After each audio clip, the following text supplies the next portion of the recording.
না এইটো আমাৰ মানে পঞ্চায়ত ইলেকশ্যনত আমি মানে ভৱিষ্যতলৈ আমাৰ প্ৰেৰণাৰ উৎস হিচাপে লৈছোঁ।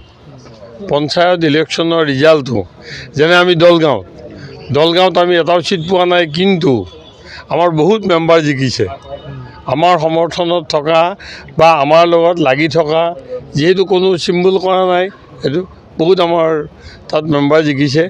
আৰু আমাৰ গোটেই দুইটা প্ৰাৰ্থীয়ে, আমি দুজন প্ৰাৰ্থী দিছিলোঁ, তেওঁলোকে বৰ্তমান হেৰিত থকা তাত থকা MLA জনৰ প্ৰাৰ্থীৰ বিৰুদ্ধে বা কংগ্ৰেছৰ প্ৰাৰ্থীৰ বিৰুদ্ধে যিটো যুঁজ দিছে, তাৰ কাৰণে এওঁলোকক আমি ধন্যবাদ জনাইছোঁ আৰু দলগাঁৱৰ ৰাইজকো ধন্যবাদ জনাইছোঁ।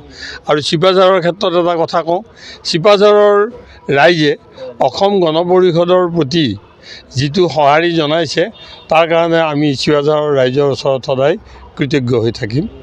আৰু আমি ভৱিষ্যতলৈ আমাৰ এই যিসকল জিকিছে বা যিসকল আমাৰ লগত পূৰ্বৰে পৰা যিসকল কৰ্মী লাগি আছে, সেইসকলক আমি সম্বল হিচাপে লৈ আগবাঢ়ি যাম বুলি আমি দৃঢ়ভাৱে মত পোষণ কৰিছোঁ।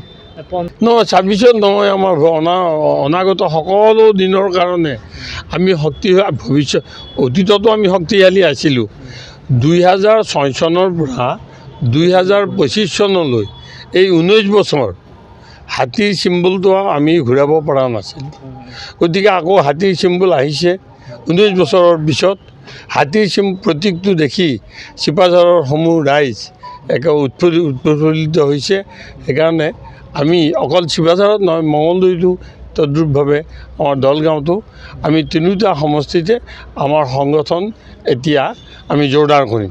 এটা কথা মই আপোনালোকক জনাইছোঁ, অসম গণ পৰিষদৰ সংগঠন বৰ্তমান অৱস্থাত সিমান মজবুত নহয় যদিও আমাৰ লগত অসম গণ পৰিষদ দলৰ লগত ভোটাৰ আছে, ৰাইজ আছে।